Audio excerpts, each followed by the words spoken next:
entrepreneurial. Nous sommes le lundi 31 août dernier. Je suis en réunion avec mes collaborateurs.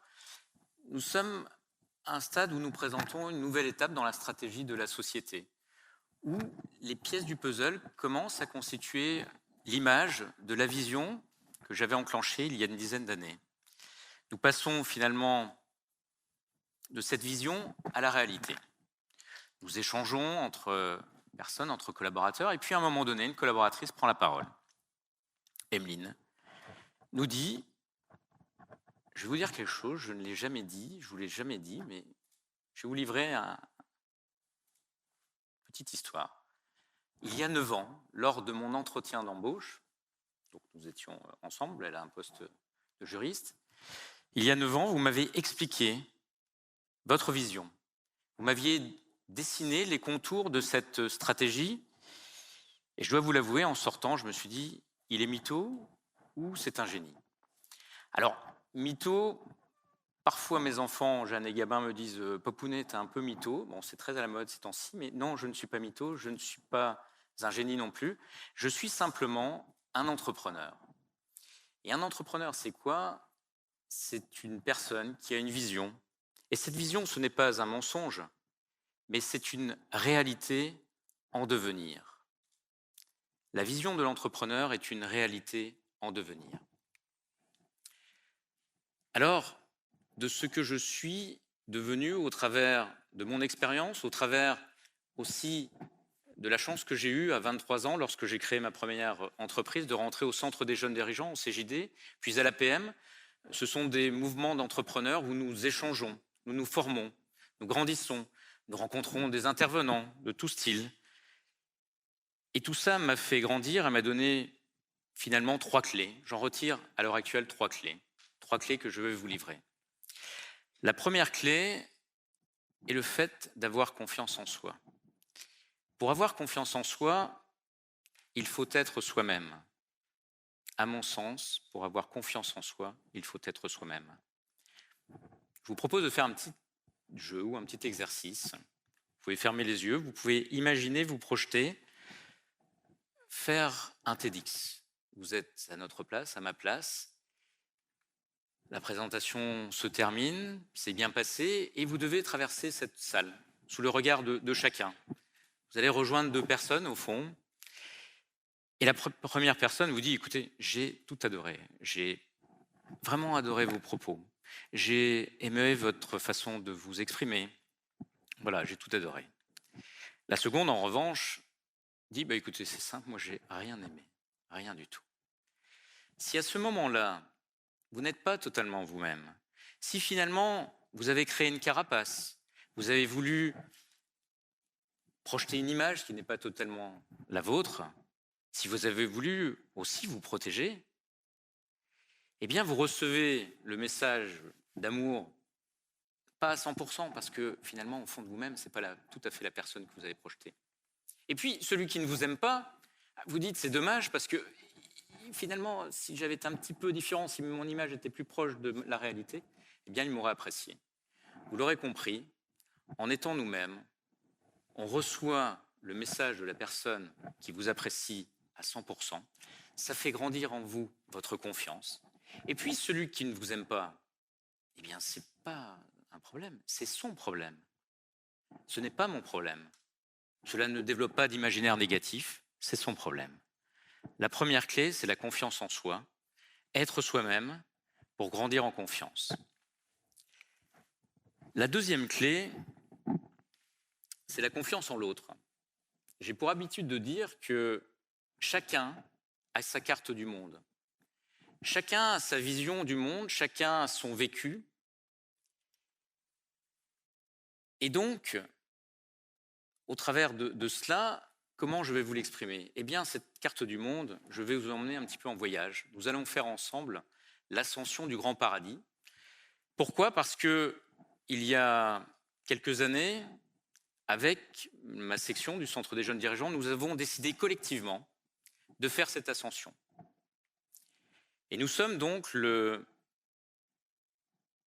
26 août 2006. Nous avons dormi au refuge Victor Emmanuel II. Il est 5 heures du matin, la température est environ de moins 10 degrés. Lorsque nous serons à 4061 mètres, nous serons avec un ressenti de moins 21. Mais tout va bien, nous sommes équipés, nous sommes prêts. À ce moment-là, je ne connais rien à la montagne. Nous ne connaissons rien à la montagne. Et notre guide nous fait un ultime briefing après l'avoir fait déjà la veille. Il nous explique les différentes étapes, le moment où nous allons chausser nos crampons sur le glacier, la phase finale où nous allons commencer à manquer d'oxygène, les derniers mètres et enfin l'arrivée. Il nous explique aussi que le glacier sur lequel nous allons passer est entaillé de crevasses profondes et que sous chacun de nos pas, le danger sera présent. Nous sommes donc par cordée de 3, dont un guide, et dans la pénombre de la nuit, à la lueur de nos frontales, nous commençons notre ascension. À ce moment-là, même si en 2006, j'ai perçu ça comme un challenge sportif, avec le recul, à ce moment-là, si nous ne lâchons pas nos certitudes, si dans la vie nous ne lâchons pas nos croyances, celles qui nous conditionnent, si nous ne remettons pas en cause notre croyance, comment envisager cette ascension? Il faut lâcher du lest, comme le dit Bertrand Piccard, en ballon, à chaque altitude, de nouveaux horizons. Lâchons donc du lest et marchons vers cette aventure. Mais aussi, il faudra aller chercher en dehors de nous, en dehors de notre expérience. En dehors de notre expérience, en cas de problème, en cas de difficulté, la ressource. Pourquoi en dehors? Eh bien, tout simplement parce que ce n'est pas dans l'état d'esprit, si on est dans le même état d'esprit pour gérer un problème que celui qui a créé le problème, eh bien, ça semble un petit peu difficile. Et là, face à cette ascension, vous voyez, ou une partie, le plus grand des dangers n'est pas l'ignorance, mais l'illusion de la connaissance, l'illusion de la maîtrise de la situation.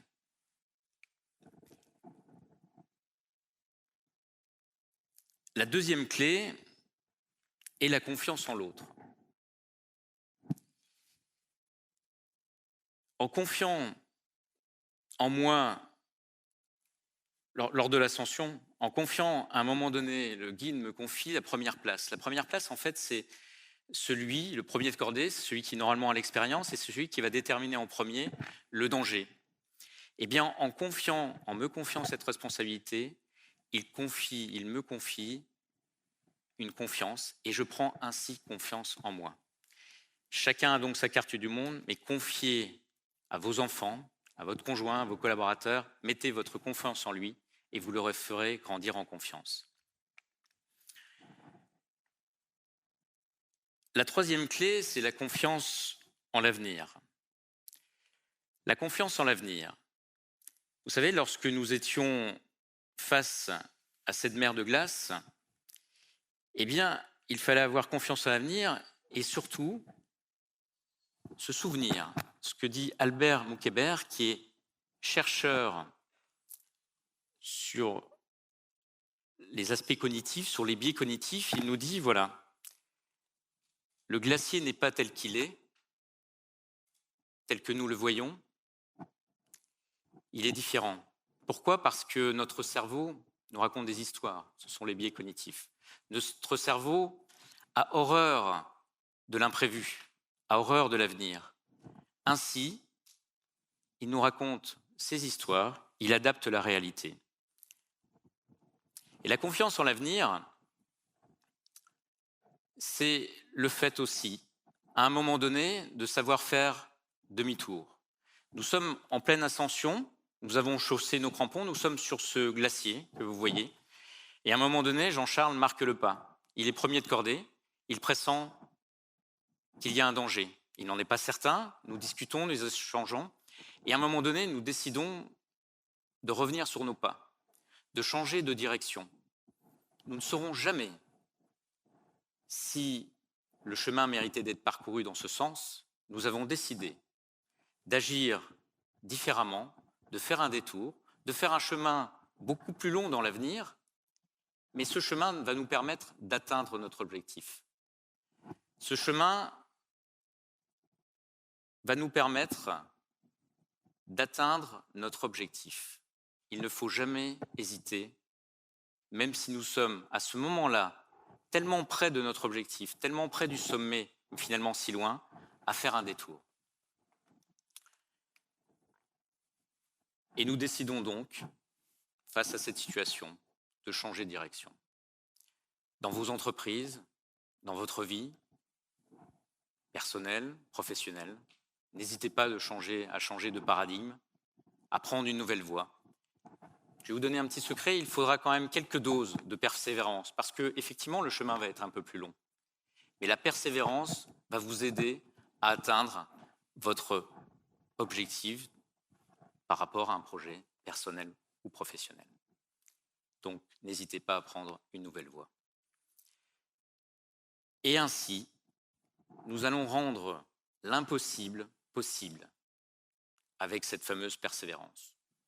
À ce stade, le chemin est quand même magnifique, mérite d'être vécu, et il est un peu plus long. Enfin, après cette troisième clé de la croyance en l'avenir,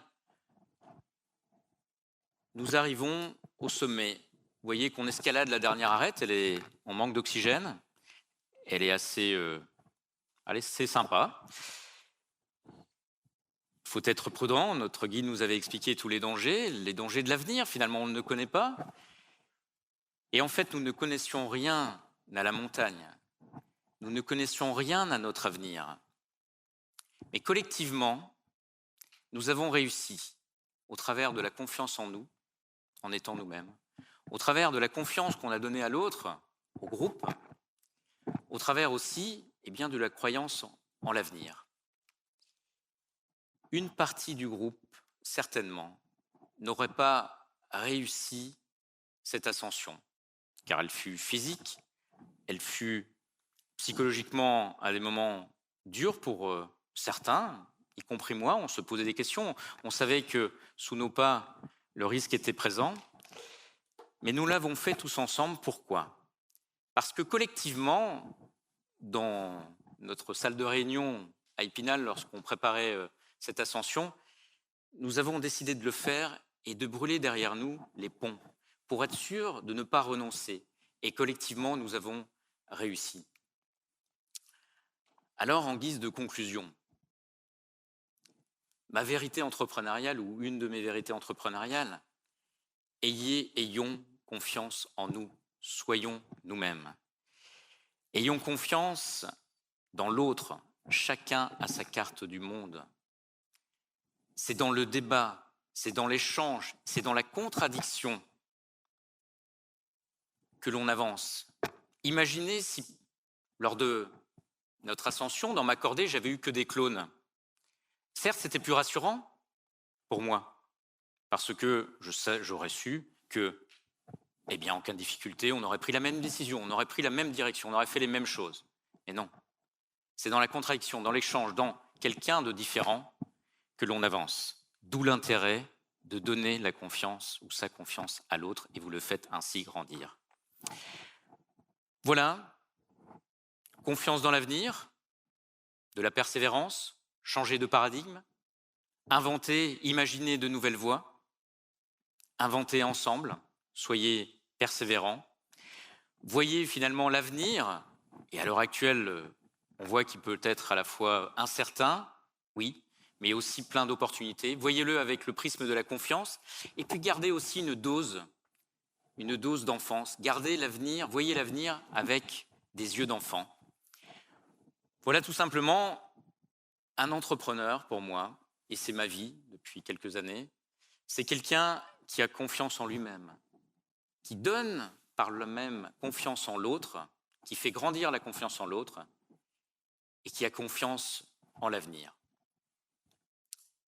Et pour boucler la boucle, la vision d'un entrepreneur, je vous le confirme, c'est une réalité en devenir.